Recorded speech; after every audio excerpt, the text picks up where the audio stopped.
Bienvenidos al Apologetics Pub. Esta vez vamos a hablar de un tema que realmente nadie quiere platicar. Vamos a hablar del diezmo. Nuevamente con nosotros, Ricardo Narváez, ingeniero estructural, maestría en apologética del Seminario Talbot de la Universidad de Bayona. Ricardo, ¿cómo estás? Bien, gracias. ¿Tú qué tal? Bien, gusto de verte. Gracias por acompañarnos ahora. Claro. Yo te quiero preguntar, Ricardo, ¿a quién conoces tú, digamos, miembro de alguna iglesia protestante o evangélica, que no te haya dicho alguna vez, mira, yo lo que no me gusta de la iglesia es los diezmos, los pastores siempre pasan pidiendo el diezmo, yo veo unos pastores con unos grandes naves y uno a veces no sabe ni qué contestarles, porque uno no dice, sí, pero mira, el diezmo de alguna forma es bíblica, y luego viene la disyuntiva, ¿qué tanto de esta parte de la Biblia debemos de practicar o tomar en cuenta? Ahora vamos a hablar de todas estas cosas, cómo debe manejarse, cómo deberíamos de ver la iglesia actual, lo del diezmo. No solo a nivel de las diferentes ramas de la iglesia, sino que a nivel personal.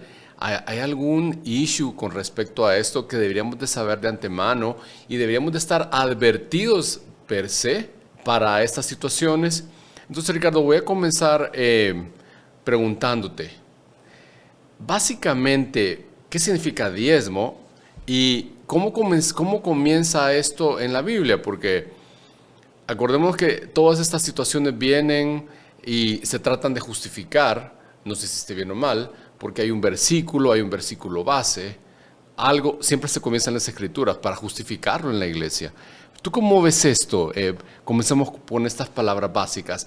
¿Qué significa la palabra diezmo y cómo empieza esto en la Biblia? Pues mira, la palabra o el concepto diezmo significa básicamente una décima parte. Eso es un diezmo, la décima parte. La primera mención del diezmo en la narrativa bíblica se da en un evento de la vida de Abraham, cuando Abraham da un diezmo de unos pertrechos de guerra que él obtiene de una guerra con unos reyes de la zona.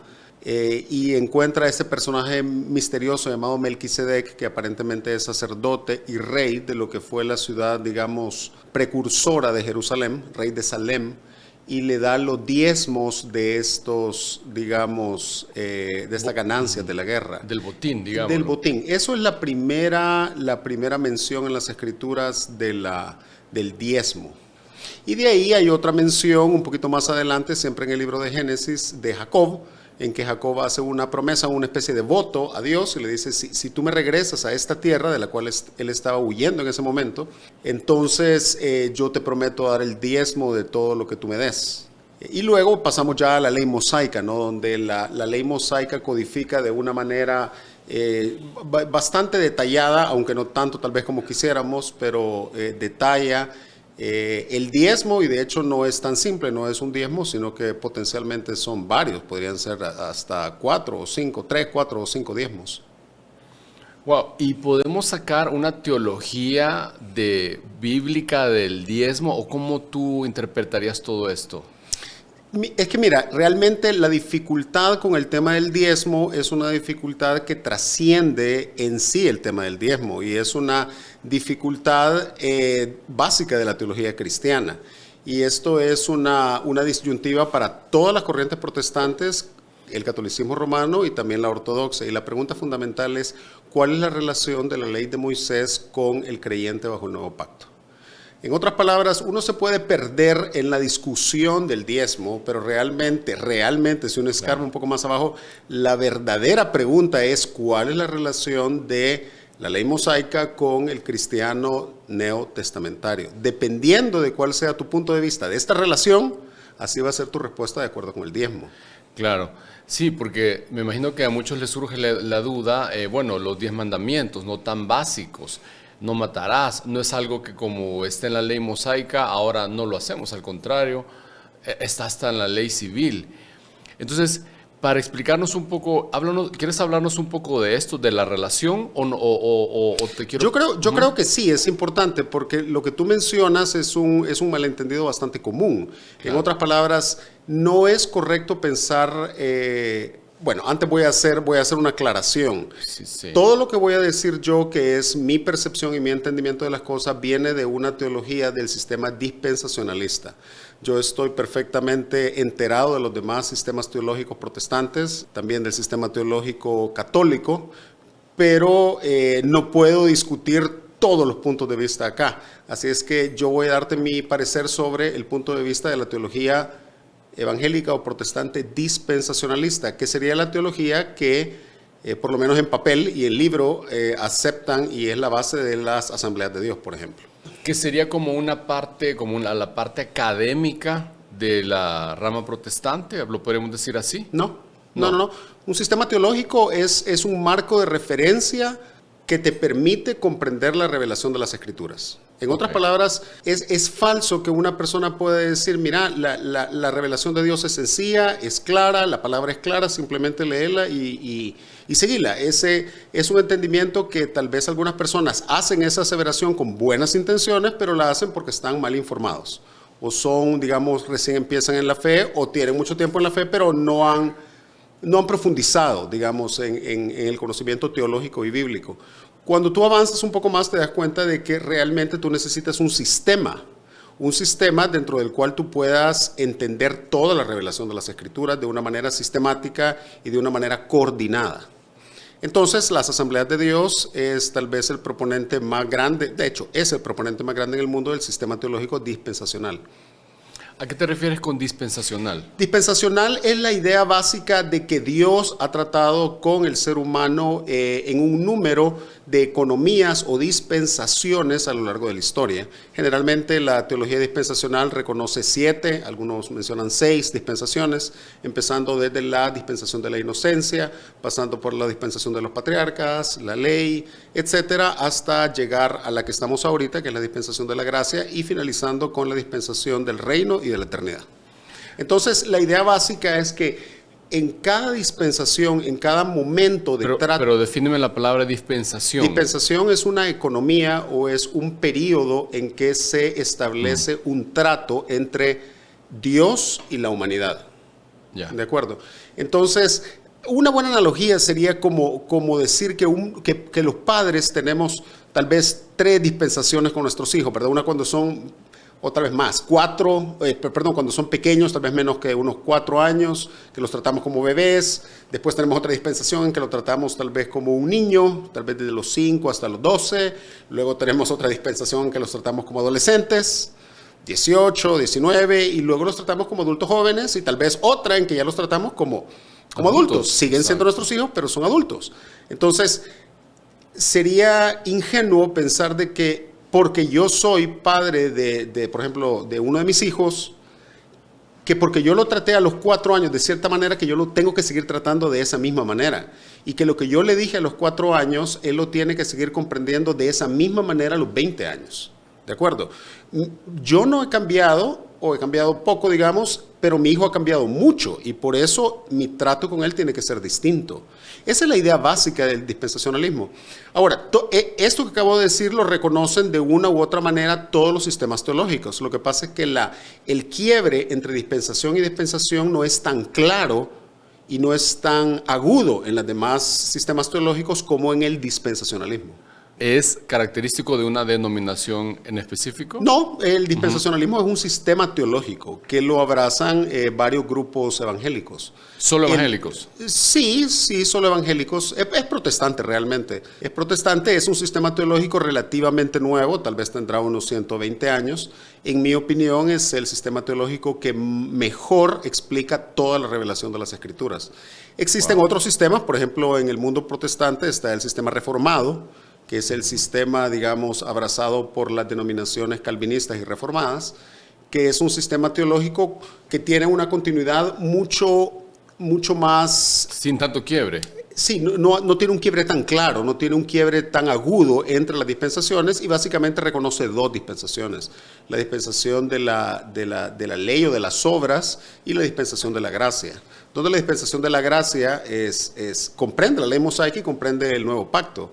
Pero eso sería tal vez material de otro programa, meternos a hablar de los sistemas teológicos, ¿no? Claro. Pero la idea básica, y esto es muy importante entenderlo cuando uno habla del diezmo, es que no nos podemos acercar a las escrituras pretendiendo que yo puedo acercarme al texto sin tener un sistema teológico, ¿de acuerdo? Porque yo tengo que sistematizar y coordinar qué dice Génesis, qué dice el Pentateuco, qué dicen los profetas menores, qué dicen los evangelios y qué dice Pablo y los apóstoles. Y yo tengo que hacer una síntesis de toda esa revelación y de alguna manera llegar a una conclusión sobre qué debería ser un cristiano en el siglo XXI.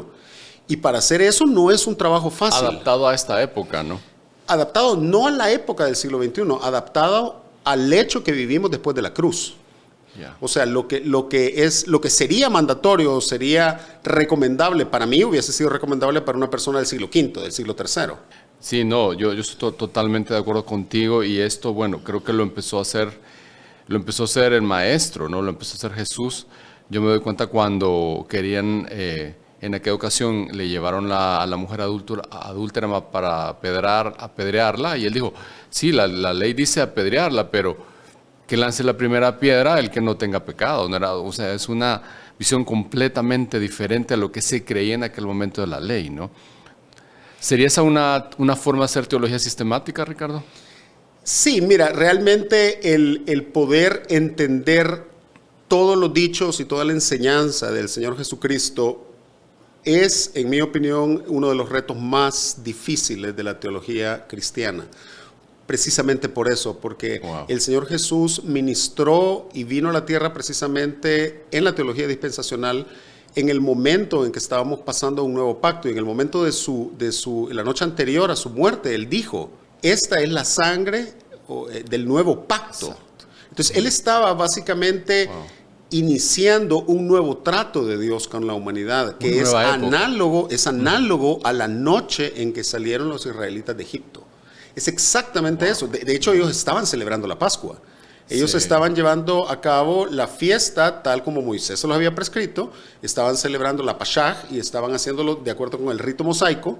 Y en ese momento el Señor dice, estoy introduciendo algo nuevo. Este es un nuevo pacto. Y Hebreos hace ver que ese nuevo pacto es mejor y sustituye al antiguo pacto. Por supuesto que este es un tema amplísimo y obviamente la teología reformada tiene un punto de vista distinto del que yo tengo, pero yo estoy convencido que la teología dispensacional es la que mejor justicia le hace al texto. Es decir, que hay un quiebre bastante limpio y agudo entre la ley mosaica y la ley, o vamos a decir, la dispensación del Nuevo Testamento.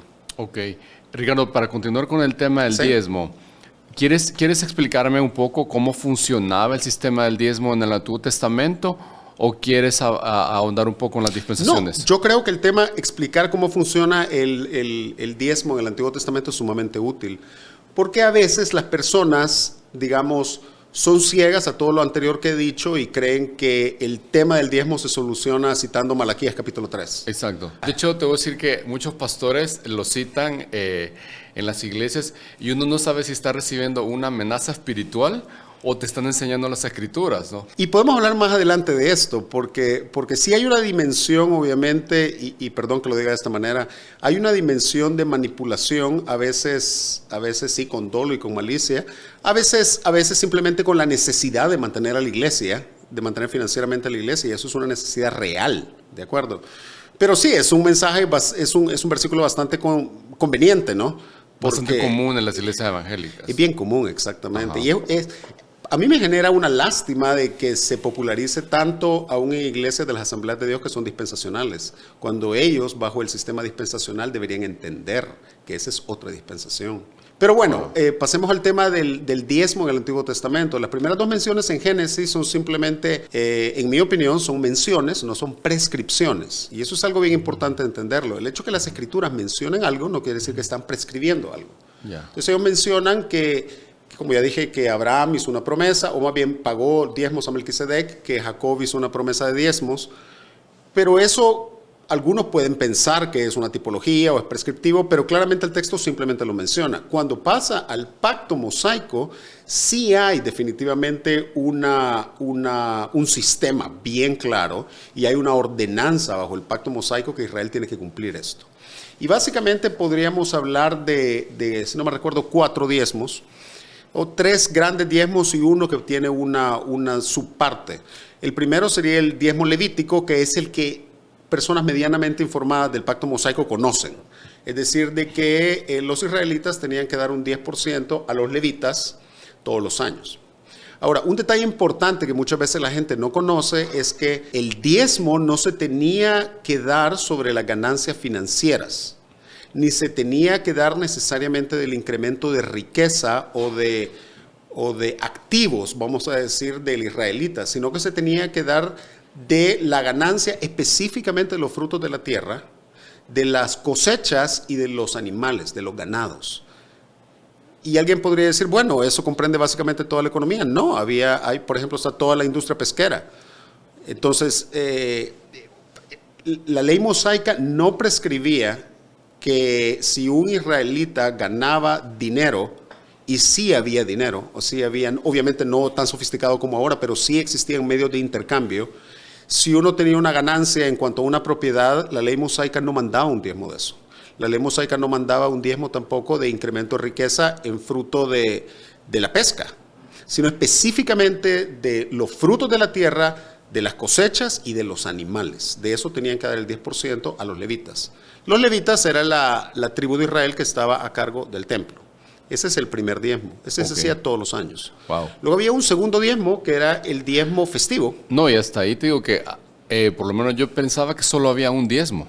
No, sí, hay varios. Luego viene el diezmo festivo. El diezmo festivo es un diezmo que el Pentateuco manda que la cabeza de familia tiene que apartar el 10% de precisamente de lo que acabo de mencionar para que cuando vayan a las fiestas al lugar que el Señor designare, es decir, en el tabernáculo, entonces se hiciera una celebración delante de Dios.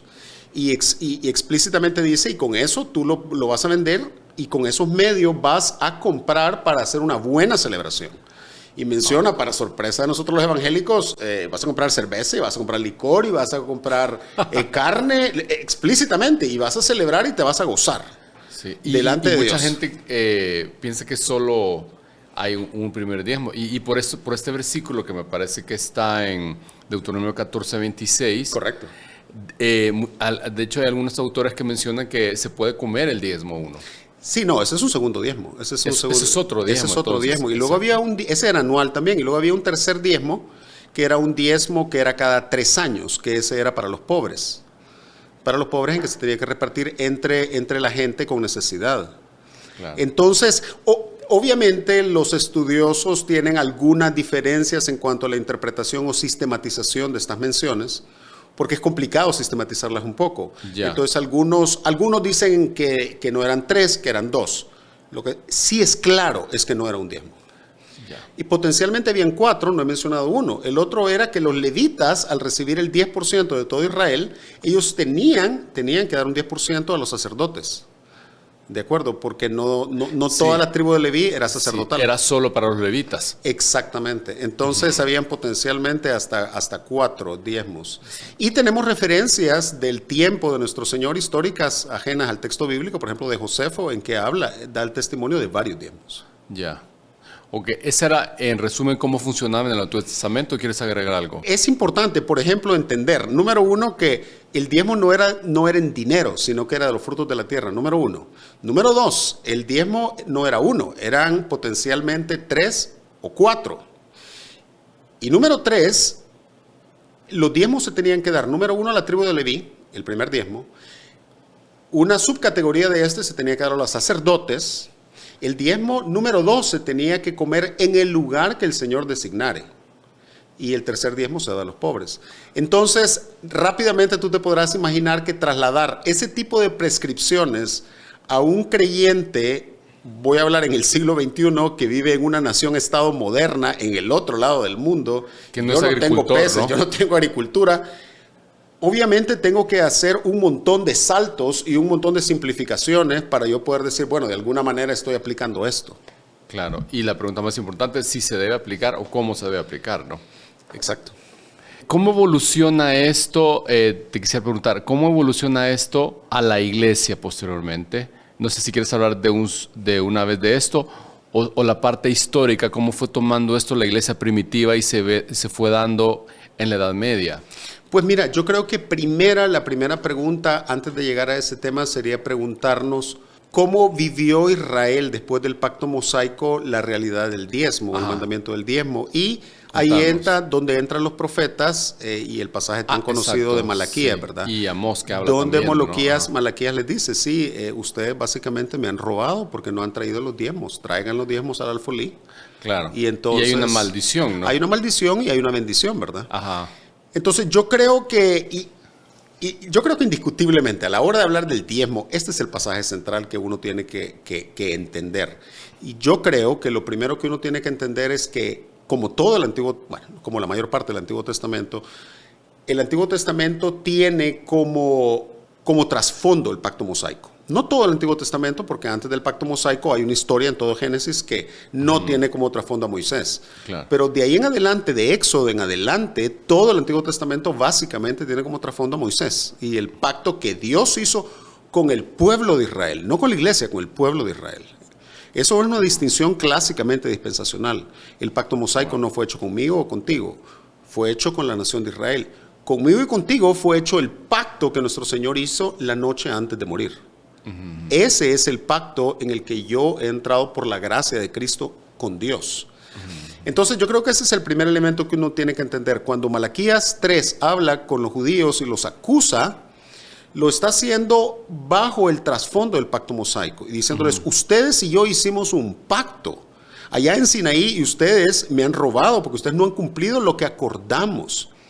Y yo creo que es importante que los que nos siguen sepan que cuando se sella el pacto mosaico se sella con sangre, al igual que como se sella el pacto de nuestro Señor. Dice el Pentateuco que Moisés tomó un hisopo y roció al pueblo de una manera simbólica, porque eran probablemente más de 1 millón de personas con sangre. Entonces les hizo aspersión de una sangre como rociada. Exacto. En el aspecto de decir, estamos haciendo un pacto. Y el documento que rige este pacto es la ley de Moisés. ¿De acuerdo? Claro. Entonces, cuando Malaquías le hace esta acusación, le está diciendo con toda razón, ustedes son malditos. ¿Por qué? No porque yo estoy sacando una maldición ahorita desde cero. Es porque si ustedes se remiten al pacto mosaico, el pacto mosaico dice que si tú no sigues la ley, tú estás bajo maldición. Claro. Y adivina qué, estás bajo maldición porque has roto el pacto mosaico. No me das los diezmos. Y en la ley estaba el dar. En la ley estaba. Claro. Entonces, no es una... Voy a decirlo así, no es una enseñanza nueva de Malaquías. Lo que es una acusación muy seria de Malaquías, pero simplemente se está remitiendo a los documentos originales del contrato. Claro. Nada más que eso, ¿verdad? Como hoy en día cuando faltas a un contrato y tienes una consecuencia legal. Exactamente, exactamente. Si la persona está haciendo un reclamo válido, entonces simplemente sería que se remita al documento y decir, aquí está la cláusula original. Y aquí está lo que dijimos que iba a pasar si tú no cumplías. Tú lo puedes leer, en Deuteronomio están las maldiciones y las bendiciones. Claro. Entonces, eso es bien importante entenderlo porque es común que en el pueblo evangélico se cita ese versículo sin entender todo ese trasfondo, ¿no? Y otro malentendido es que una persona... Para ti eso es un malentendido. Eso es un malentendido. Ahora, lo que no es un malentendido es que el pacto mosaico y la relación de Dios con su pueblo Israel, su pueblo antiguo Israel, revela el carácter de Dios y revela el carácter del hombre. Entonces... Cuando yo he tenido ocasiones de enseñar esto, es muy común que la gente dice, pero entonces no toda la Biblia es palabra de Dios. Y aquí es donde media otra confusión. Claro. La confusión es pensar que porque alguien hace una distinción correcta de lo que aplica y no aplica para mí hoy en día, que yo, o la teología dispensacional, está negando que los 66 libros son palabra de Dios. Y por supuesto que no lo estamos haciendo. Exacto. Por ejemplo, Génesis capítulo 1, 2 y 3 es palabra de Dios. Sin embargo, la prohibición de no comer de un árbol frutal no aplica a mí. Eso es evidente. ¿Cómo dice ese versículo? ¿Te acuerdas? No, de que puedo comerte todos los árboles menos del... en el inicio. Así, exacto. Claro. Entonces, a nadie se le pasa por la mente pensar que porque yo digo que, y la teología dispensacional, y de hecho toda la teología cristiana dice que esa parte de las Escrituras es palabra de Dios, pero no aplica para mí, eso no quiere decir que yo estoy negando la inspiración y la aplicabilidad de las Escrituras. Exacto. Simplemente que uno tiene que entender en su correcto contexto qué es lo que dice la Escritura. Exacto. No porque le dijo Dios a Adán, vas a nombrar a todos los animales, Exacto. nosotros vamos a empezar a ponerle cada quien un nombre. Exactamente, ¿no? Exactamente. Entonces uno tiene que entender la palabra en su correcto contexto. Ok. Entonces, después de eso, pasamos al tiempo de nuestro Señor. Y aquí viene otro pasaje que yo quiero que comentemos, y es el pasaje, déjame checar, Mateo 22, si no mal recuerdo. En Mateo capítulo 22 es un pasaje bastante común. ¿No es el 23? Perdón, el 23. ¿Te lo leo? Sí, léelo. Sí, dice, hay de vosotros, escribas y fariseos hipócritas, porque diezmáis la menta y el eneldo y el comino, y dejáis lo más importante de la ley, la justicia, la misericordia y la fe. Esto era necesario hacer sin dejar de hacer aquello. Exacto, exacto. Yo he oído pastores muy influyentes del país citando este versículo como una justificación para decir que el diezmo está revalidado por nuestro Señor para la iglesia en el Nuevo Testamento. Y ciertamente esto ya es un argumento un poco más sofisticado, pero en mi opinión completamente inválido, en mi opinión. Y en la opinión de la posición dispensacional. Claro. ¿Por qué? Porque uno tiene que entender que el Señor Jesucristo en su ministerio ministró bajo la ley. Él estaba básicamente llamando a Israel a aceptarlo a Él como el rey mesiánico y el salvador tanto material como espiritual de Israel. Ahora, Israel lo rechazó y al rechazarlo, la teología dispensacional entiende que Dios abre el plan de salvación a todas las naciones e inicia una nueva dispensación, que es la dispensación de la gracia o la dispensación de la iglesia, de la eclesía. Para después terminar en la dispensación del reino en el milenio, donde el plan con Israel vuelve a retomarse. Okay. Ese es el entendimiento de la teología dispensacional. Claro. Y bajo ese entendimiento, uno tiene que entender que muchas de las cosas que dijo Cristo durante su ministerio terrenal, no todas, pero algunas de ellas estaban dirigidas hacia los fariseos, hacia las autoridades bajo el pacto mosaico. En este pasaje, ¿qué está haciendo Cristo? Cristo no está haciendo más que hacerle ver a los fariseos, ustedes creen que están cumpliendo el pacto mosaico, pero la verdad no lo están cumpliendo. ¿Por qué? Porque ustedes son minuciosos en agarrar, tal como expliqué antes, el fruto de la tierra, es decir, las pequeñas especias que se dan en poquitas cantidades. Sí. Y ustedes el diezman. Y el comino, exacto, ¿no? poquitas cantidades y ustedes diezman eso, apartan la 10ª parte, pero se les ha olvidado lo más importante de la ley, que es la justicia, la misericordia y la fe. Y luego él dice, esto era necesario hacer sin dejar de hacer aquello. Entonces, algunos porque ellos estaban bajo la ley. Estaban bajo la ley. Entonces, lo único que está haciendo el Señor es diciéndoles, ustedes creen que porque agarran su puñito de menta y separan 9 partes y separan otra parte y me dan o le dan el templo, la 10ª parte, creen que están cumpliendo la ley. Y claro, están cumpliendo esa partecita de la ley, pero lo más importante no lo están cumpliendo. Yo los llamo a que cumplan lo grande y lo pequeño. Claro. No es, en mi opinión y en la opinión de la teología dispensacional, un craso error pensar que porque algo sale de la boca del Señor Jesucristo es automáticamente prescriptivo para la iglesia del Nuevo Testamento. Te pongo otro ejemplo bien claro. El Señor sana, vienen 10 leprosos y uno de ellos, no sé si recuerdas, los 10 son sanados, pero uno de ellos regresa. Sí. Y entonces le dice que se muestre el templo para testimonio a ellos. Claro.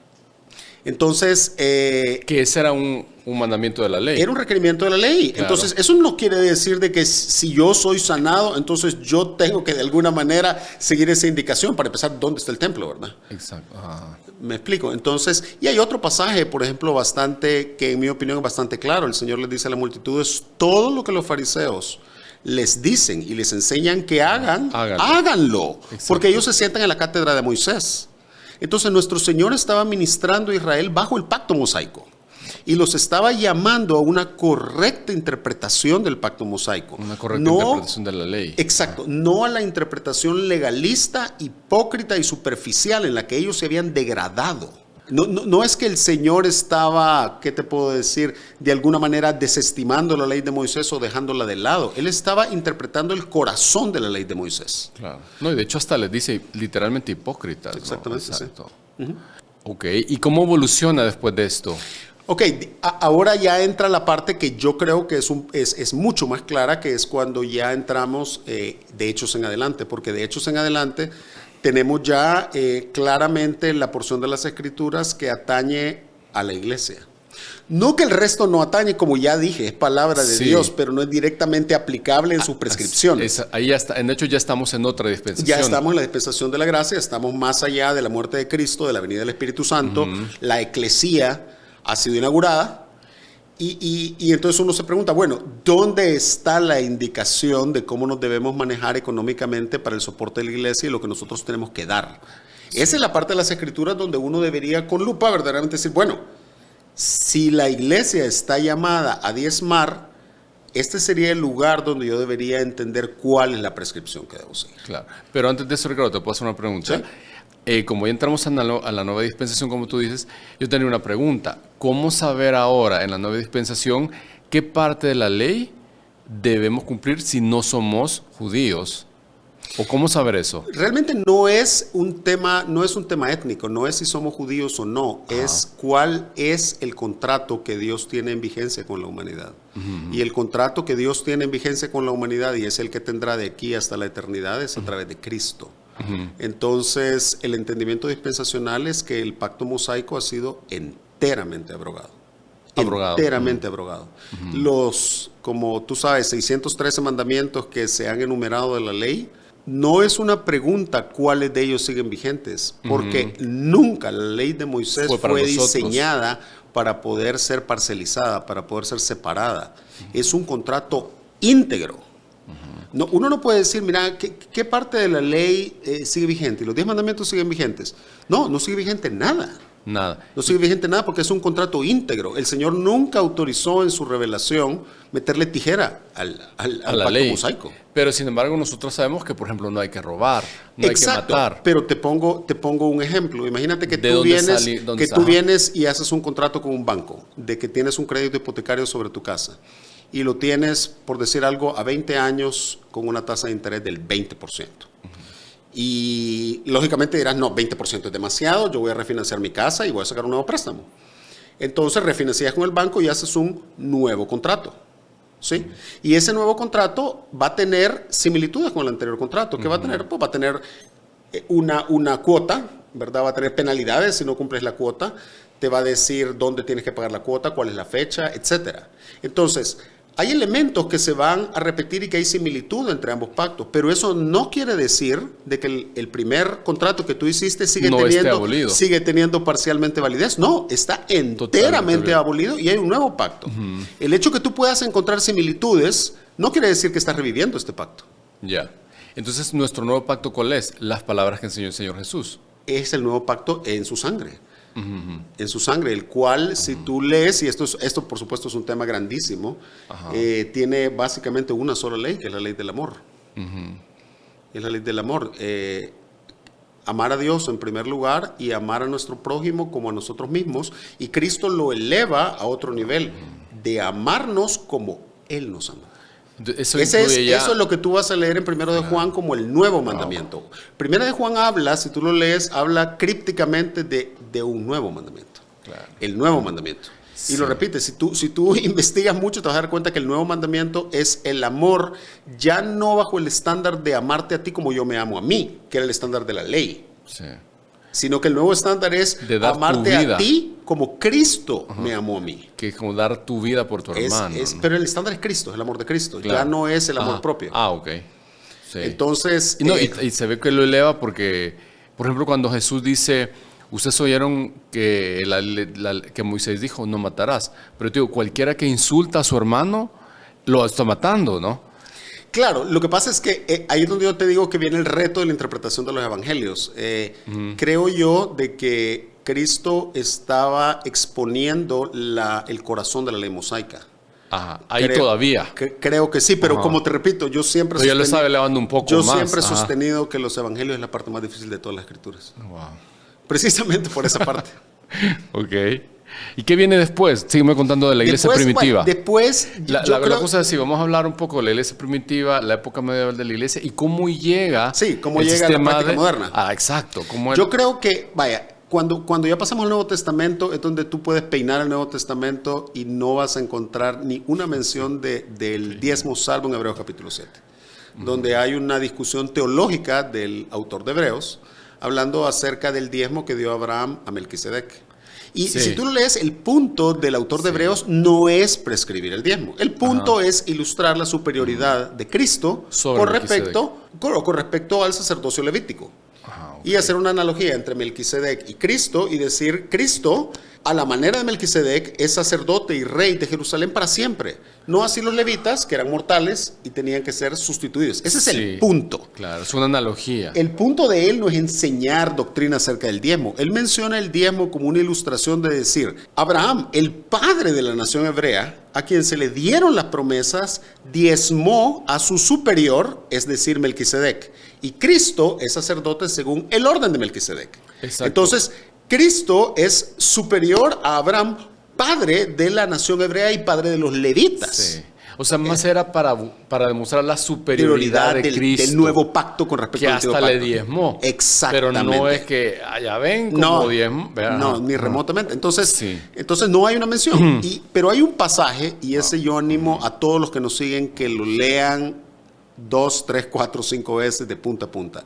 2 Corintios capítulo 8 y 9.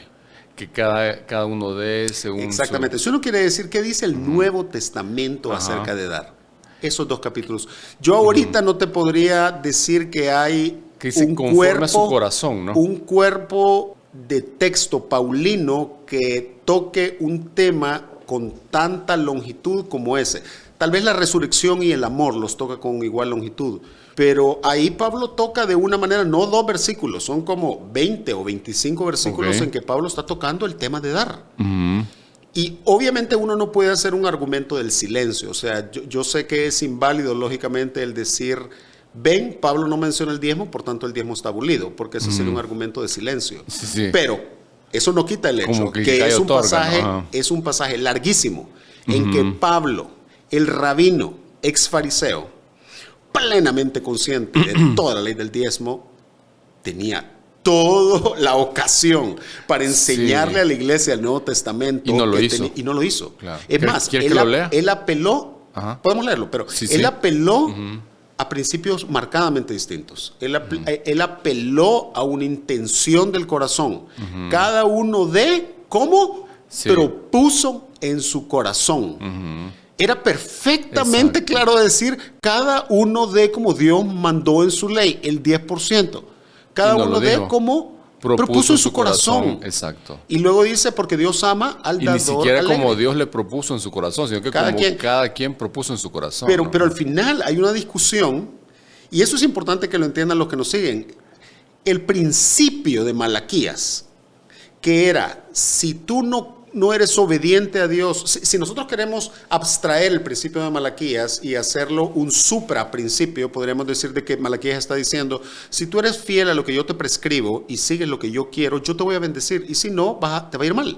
Ese mega principio que se describe de una manera tan elocuente como maldición en Malaquías, se repite de una manera similar en Corintios, pero se dice diferente. Pablo dice que el dar es como una semilla.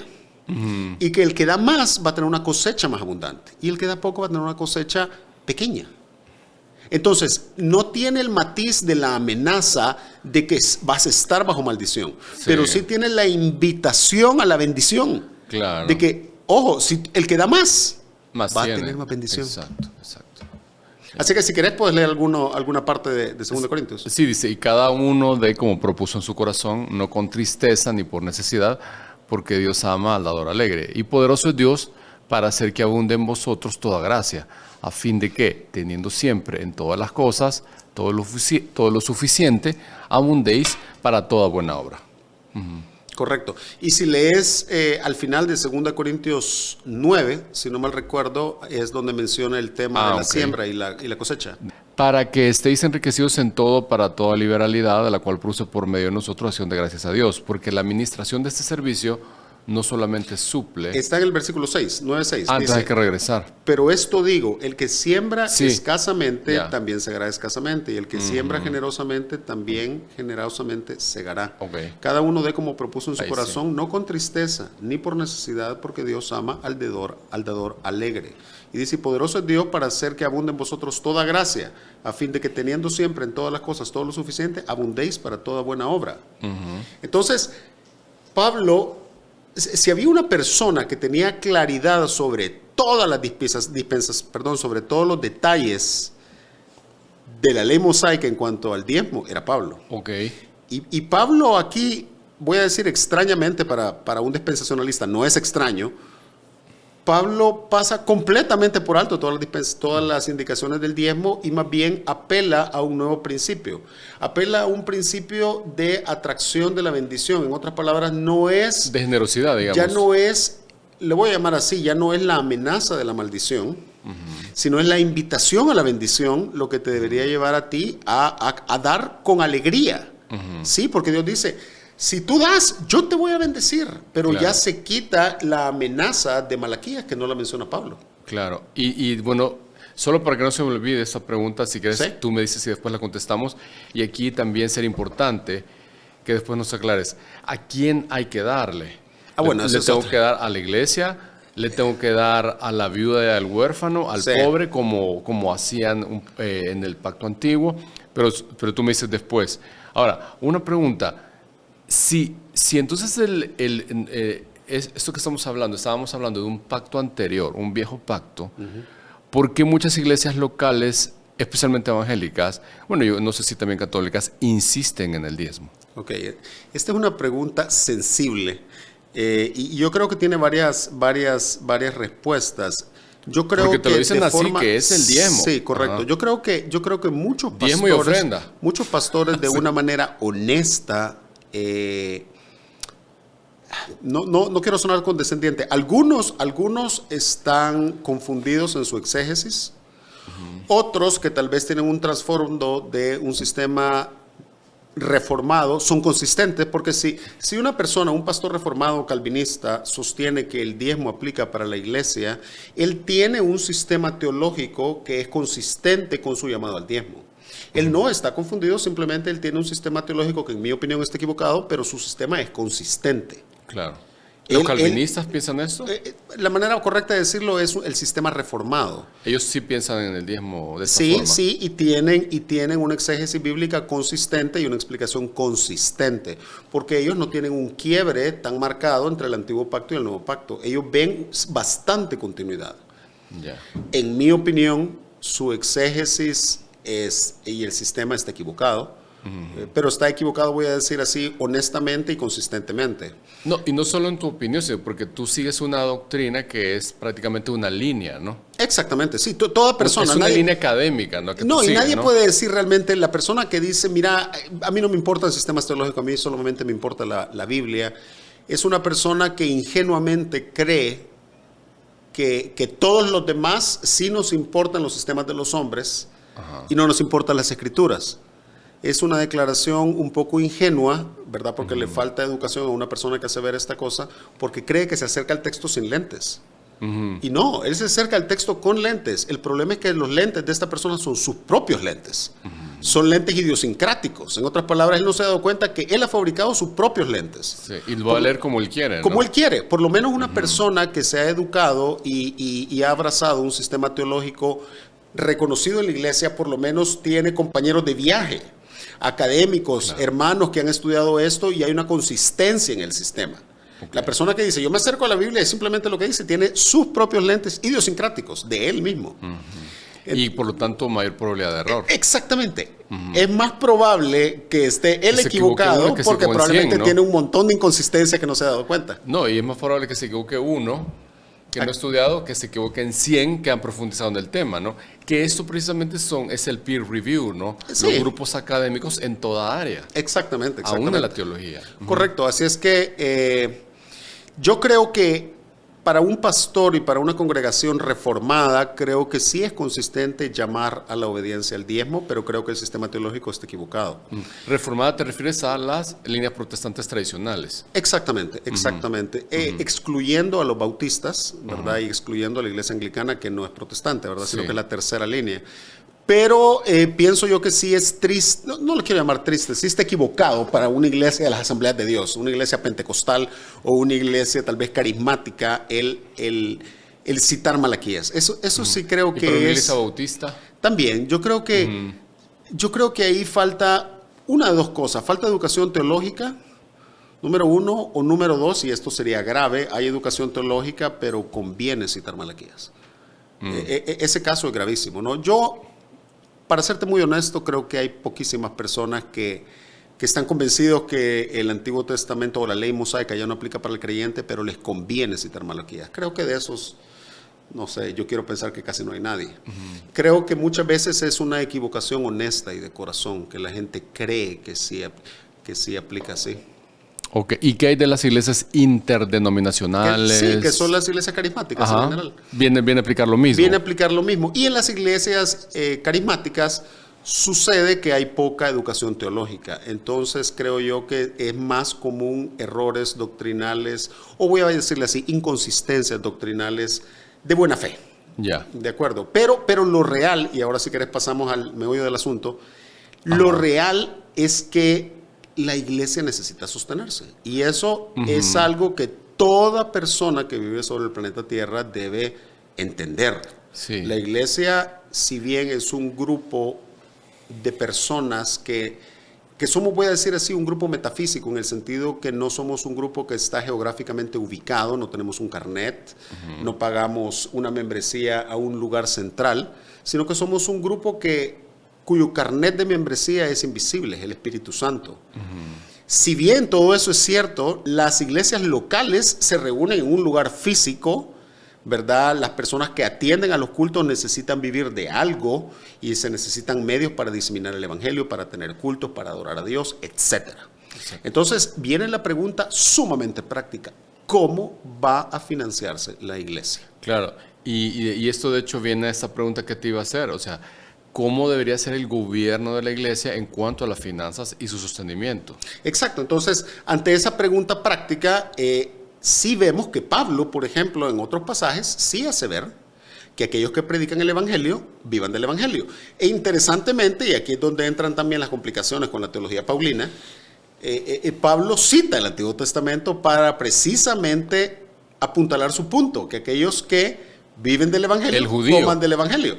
Entonces, las escrituras son complicadas, la verdad. A mí me causa un poquito de gracia cuando la gente dice: ¿y por qué hacen tan complicado el evangelio, verdad? ¿Por qué no volvemos simplemente a las parábolas a entender? Yo siempre digo: no has leído las parábolas. No has leído las palabras, no has leído ni a Jesús ni a Pablo, porque si uno se mete, pues sí, hay cosas que son difíciles de entender.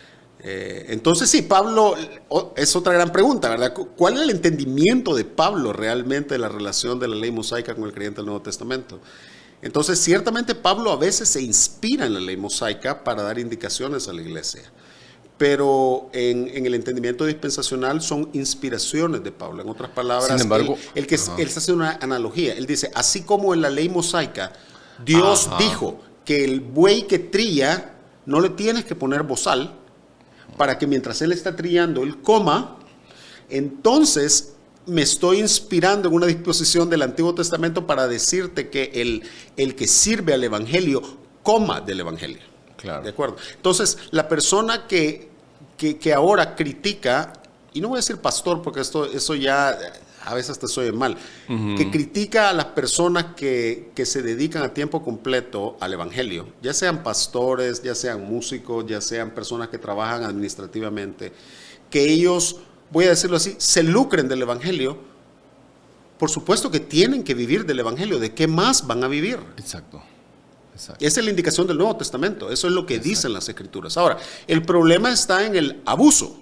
Sí. O en el uso, voy a decir así, abusivo y a veces secreto del dinero de las personas. Entonces las personas de buena fe contribuyen para que se sostenga la iglesia y la directiva de la iglesia o el pastor hace un mal uso o hace una manipulación o hace desviación de fondos para darse un estilo de vida excesivo. Eso sí es un error. Pero el hecho que el pastor o el músico tenga su salario y viva y tenga una vida cómoda con su familia, como cualquier persona aspira, y sus fondos vengan del Evangelio, pues eso es lógico y el Nuevo Testamento lo avala. Porque bueno, vemos mucho, por ejemplo, en algunas iglesias, por ejemplo, iglesias en Estados Unidos, las famosas mega iglesias, ¿no? Sí. Donde asisten cientos de miles de personas, ¿no? Y a veces la iglesia fue fundada por una familia y se mantiene en la misma familia.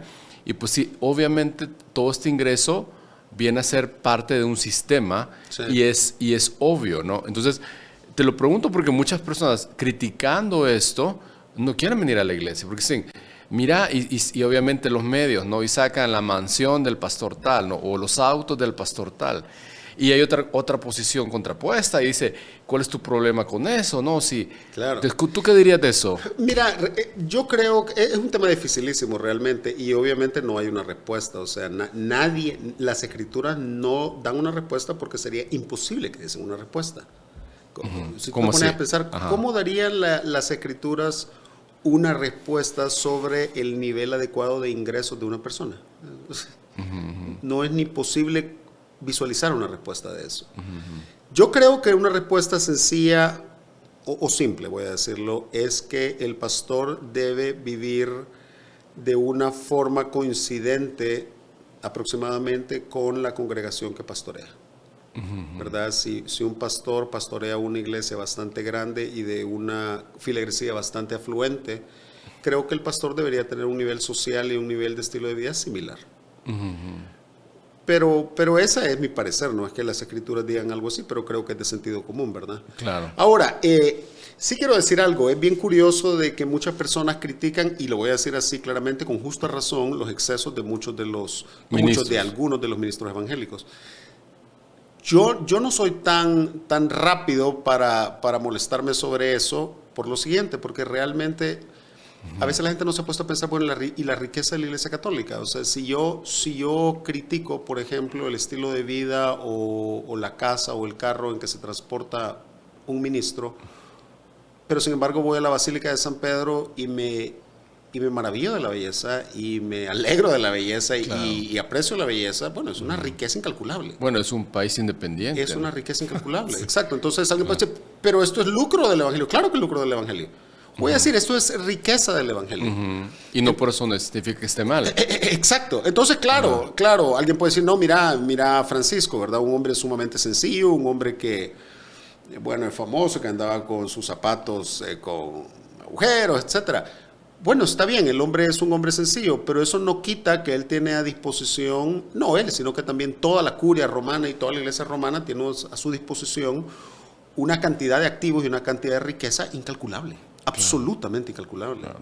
Bueno, la iglesia anglicana creo que es el segundo ente en Reino Unido con más propiedades. Exacto. Entonces, y no digo que esté mal, no digo que esté mal. No, es simplemente cuidado de tirar piedras porque todas las denominaciones cristianas tienen techo de vidrio en algún sentido. Claro. Entonces, creo que sí, obviamente los pastores y ministros evangélicos sí están un poquito más a la vista, más, ¿no?, a la vista y tienen excesos más contemporáneos, ¿verdad? La riqueza de la Iglesia Católica está sobre todo en sus edificaciones, en su arte, en toda la arqueología que tienen. Y un poco en su vestimenta, en los cálices de oro, pero no es como ver a un pastor en un Porsche. Sí, tú ves a un pastor en un Porsche y entonces choca más, ¿verdad? A que tú ves, ¿verdad?, a un obispo vestido con ropas que también son muy caras, levantando una copa de oro, ¿no? Claro. No, y a mí también me parece un poco injusto esto a veces, en el sentido de que tú puedes ser un ingeniero o tú puedes ser un médico y puedes andar un buen carro. Pero si eres pastor, no tienes derecho. Exacto. No tienes derecho. Entonces, es lo que yo te digo. Yo te digo, exacto, que si tú eres un pastor o un ministro, ya sea de música o gerente o como tú quieras llamarle, que trabaja en una iglesia grande y afluente, pues yo creo de que tú te deberías manejar en un nivel social y económico similar a la congregación. Y no está mal. Y no está mal, no está Claro. mal, no está mal. Exceso sí. Lo que está mal es el abuso, es no ser transparente ante la congregación de qué estoy haciendo yo con las finanzas. Que yo pido para ayudar, pido para que la obra crezca y sin embargo yo no soy transparente de qué estoy haciendo con ese dinero y yo lo Sí. estoy malversando, ¿no? Entonces, ¿cómo debería ser? Mira, yo creo de que toda congregación debería solicitar transparencia en las finanzas de la iglesia.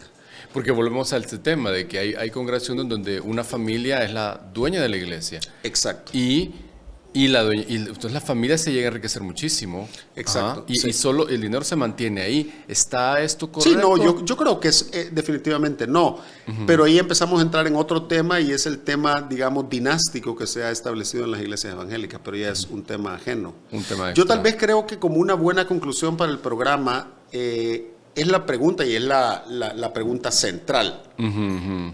Como conclusión de todo esto, alguien se preguntaría, bueno, ya medio entendí y ahora mi pregunta es, ¿qué debo yo hacer? Claro. ¿De acuerdo? Entonces Ok. yo creo, y te voy a dar mi opinión bastante razonada, no quiere decir que por eso es correcta ni es verdadera, pero te voy a decir mi opinión pensada a través de muchísimos años. Y quiero decirte que a pesar que la estoy diciendo, no siempre la vivo y eso es desobediencia mía Claro. ante el Señor. Yo creo de que el Nuevo Testamento es absolutamente claro en que el cristiano tiene que ser dadivoso para ayudar a los pobres, a la gente necesitada y a que el evangelio obra, se ¿no? sostenga. Eso es claro. 2 Corintios 8 y 9 lo hace ver claramente y muchos otros versículos, pero ese pasaje lo hace ver claramente. Punto número 1. Una vez establecido ese punto, solo queda una pregunta. Bueno, quedan dos preguntas.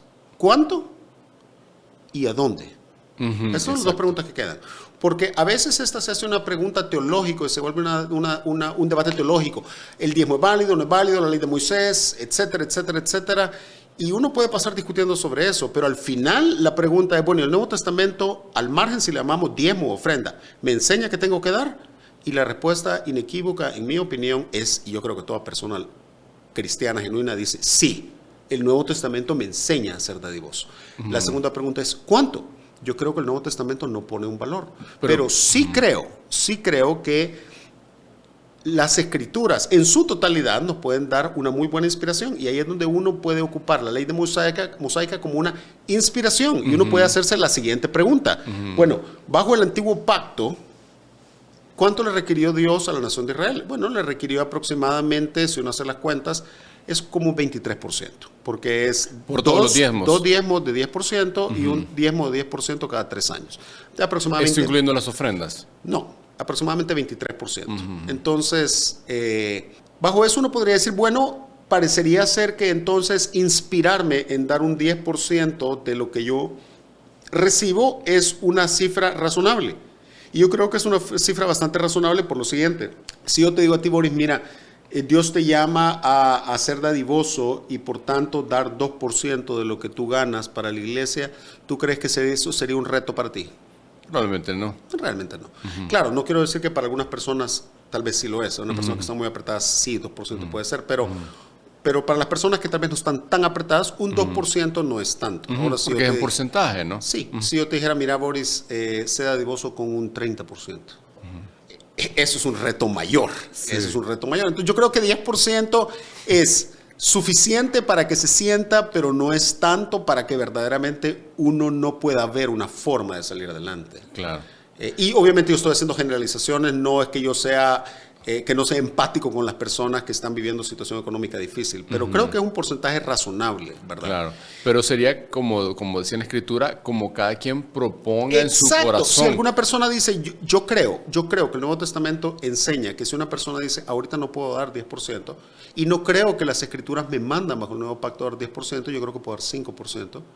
Yo creo que eso es aceptable y agradable al Señor, ¿verdad? Y otra persona dice, no, yo estoy en una situación en que puedo dar 15% o 20%. Es una propuesta en su corazón y lo hace con alegría.